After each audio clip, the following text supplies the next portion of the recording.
नमस्कार प्रिय दर्शकों, एक बार फिर स्वागत है हमारे YouTube चैनल दर्पण ज्ञान YouTube चैनल में।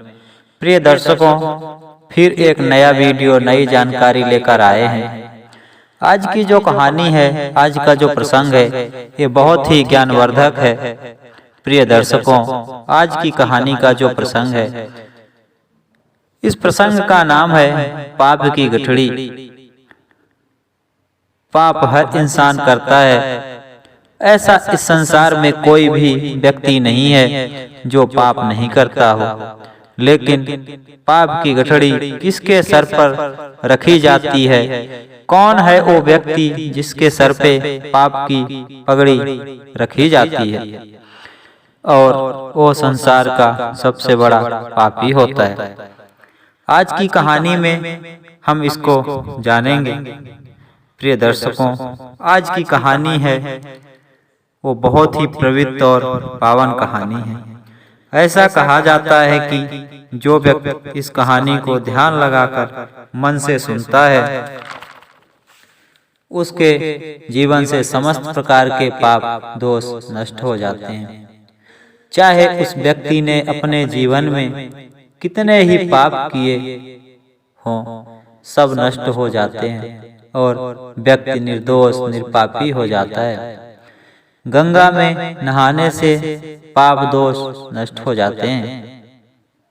इसी प्रकार इस कहानी को जो ध्यान मगन होकर सुनने के साथ ही पापों से मुक्ति मिल जाती है। प्रिय दर्शकों, जाने अनजाने में पाप हर व्यक्ति करता है। इस संसार में ऐसा कोई व्यक्ति नहीं है जो पाप नहीं करता हो। न चाहते हुए भी हमसे पाप हो जाता है और हमें पता ही नहीं चलता कि हम पाप के भागीदार बन जाते हैं, किस पाप के भागीदार हो जाते हैं। कहानी शुरू करने से पहले जो लोग हमारे चैनल में नए जुड़े हैं, चैनल को सब्सक्राइब कर लें, बेल आइकन को प्रेस कर लें और लाइक शेयर करना ना भूलें।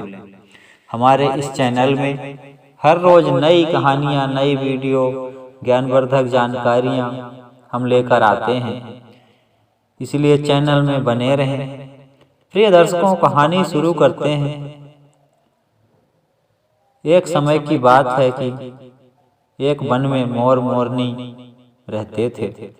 उनका जीवन बड़ा ही सुखमयी था। उनके जीवन में कोई दुख नहीं था। दोनों पति पत्नी अपना जीवन बहुत ही अच्छे से गुजार रहे थे। उनके जीवन में कोई संकट कभी आया ही नहीं था। वो तो कभी ये जानते ही नहीं थे कि दुख होता क्या है, संकट होता क्या है। इस बारे में दोनों को कोई कुछ पता नहीं था। उनका जीवन बड़ा ही सुखमयी था। लेकिन कहते हैं ना कि सुख के बाद दुख भी आता है। ऐसा ही कुछ मोर मोरनी के साथ हुआ। एक दिन की बात है कि आसमान में बड़े बादल छाए हुए थे। बड़ा ही बड़ंबर आने वाला था और पूर्व दिशा से तूफान आता है। तब मोर मोरनी जाके एक वट वृक्ष में बैठ जाते हैं। उस वट वृक्ष में कई पक्षी जीव जंतु रहा करते थे। कई सारे जीव जंतुओं के छोटे छोटे बच्चे थे। कई पक्षियों के अंडे थे। कई सारे पक्षियों के घोंसले थे। उस वट वृक्ष में मोर मोरनी जाकर बैठ जाते हैं और अपने पैरों से कसकर पकड़े रहते हैं। जब पूर्व दिशा से तूफान आता है तो वट वृक्ष को झकझोर कर रख देता है। प्रिय दर्शकों, सभी पक्षियों के अंडे नीचे गिरकर टूट जाते हैं। कई पक्षियों के बच्चे मर जाते हैं। जब तूफान थम जाता है, मोर मोरनी नीचे आते हैं तो देखते हैं कि कई सारे जीव जंतु, पशु पक्षी मरे पड़े होते हैं। तब मोरनी को बहुत दुख होता है और तब मोरनी मोर से कहती है, आज हमसे बहुत बड़ा पाप हो गया। हमारे रहते ये सारे जीव जंतु हमारे सामने मर गए, हम इन्हें बचा नहीं पाए। मोर के बहुत समझाने के बाद भी मोरनी नहीं समझती। मोर कहता है, इन सब का जिम्मेदार तो वो है जो तूफान लेकर आया। फिर भी मोरनी नहीं मानती। तब मोर मोरनी से कहता है, चलो तुम्हें एक कहानी सुनाता हूँ। और मोर मोरनी को एक सुनसान जगह पे ले जाता है। मोरनी कहानी को बहुत ही मनमुग्ध होकर सुनती है। एक नगर में एक राजा रहता था जो हर रोज 100 अंधे लोगों को खीर खिलाया करता था। एक बार एक काले सांप ने आकर खीर के दूध में अपना विष उगल देता है, और जब खीर बनती है तो 100 अंधे लोग खीर को खाकर मर जाते हैं। मोरनी मोर की इस कहानी को बहुत ही मग्न होकर सुनती है। प्रिय दर्शकों, 100 लोगों की मौत के बाद राजा बहुत दुखी होता है और फैसला करता है कि वो अपना राजपाट छोड़कर इसका प्रायश्चित करने के लिए किसी जंगल वन में जाएगा। और राजा सब राजपाट छोड़कर चला जाता है। प्रिय दर्शकों, राजा दिन भर चलता चलता काफी दूर निकल जाता है और तब संध्या काल का समय हो जाता है। राजा एक नगर में पहुंचता है और नगर के चौपाल में काफी सारे लोग बैठे होते हैं। उनसे राजा पूछता है, यहाँ पर ऐसा कोई व्यक्ति का घर बताइए जो ईश्वर की भक्ति करता हो, जो ईश्वर पे भरोसा करता हो। यदि ऐसा कोई व्यक्ति हो तो बताओ, मैं उसके यहाँ विश्राम करूंगा, जो ईश्वर की भक्ति करता हो। लोग कहते हैं, मुसाफिर, इस नगर में एक ही ऐसा घर है जिसमें एक भाई बहन रहते हैं और वो भगवान के बड़े भक्त हैं। हमारे नगर में वही एक घर है जो ईश्वर में भक्ति रखता है। राजा उनके घर चला जाता है और रात्रि रुकने का अनुरोध करता है। दोनों भाई बहन राजा से कहते हैं, आप भी भगवान में भक्ति करते हो और हम भी भगवान में भक्ति करते हैं, आप रात्रि रुक जाओ। राजा रात्रि में रुक जाता है। सुबह जब राजा जगता है तो देखता है कि बहन मंदिर में बैठी हुई है, पूजा पाठ में लीन है। जब मंदिर से बहन आती है तो भाई कहता है कि बहन, आज तुमने बहुत समय पूजा में लगा दिया। और तब बहन कहती है कि मैं आज धर्मराज के दरबार में बैठी थी। धर्मराज आज एक ऐसे व्यक्ति का फैसला करने वाले थे कि भाई कहता है, बहन आज क्या ऐसा देख लिया? लड़की कहती है, एक नगर का राजा 100 लोगों को रोज खीर खिलाया करता था। एक दिन खीर वाले दूध में एक काले सांप ने जहर उगल दिया। जब खीर बनी तो 100 अंधे लोगों की मौत हो गई।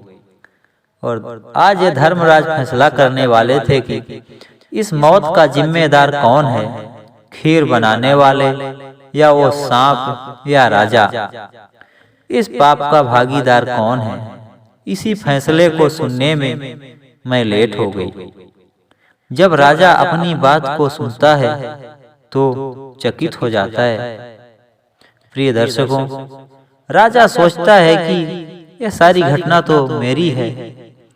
राजा सारी बात जानने के लिए लड़की के पास जाता है। उस लड़की से पूछता है, क्या हुआ फैसला? लड़की बोलती है, फैसला आज नहीं हुआ, फैसला कल होगा कि पाप का भागीदार कौन है। प्रिय दर्शकों, राजा फैसला जानने के लिए एक दिन और रुकता है। चौपाल पर रहने वाले लोग जो बैठे थे वो आपस में बातें करते हैं कि ये मुसाफिर ठीक नहीं लगता। कल बोला कि एक दिन रात्रि विश्राम करूंगा और आज फिर रुक गया। ये सुंदर लड़की को देखकर आज फिर रुक गया है। ये लड़की को लेकर जाएगा या लड़की को भगा ले जाएगा। चौपाल पर बैठने वाले लोग आपस में बातें करते हैं। ये सारी बातें राजा भी सुन लेता है, पर राजा उनको कुछ नहीं कहता। राजा को तो ये जानना था कि पाप का भागीदार कौन है। प्रिय दर्शकों, दूसरे दिन लड़की सुबह ही पूजा में बैठ जाती है। लड़की जैसे ही पूजा से उठती है, राजा उसके पास जाता है और पूछता है, क्या हुआ फैसला? पाप का भागीदारी कौन है? लड़की कहती है, तीनों में से पाप का भागीदार कोई नहीं है।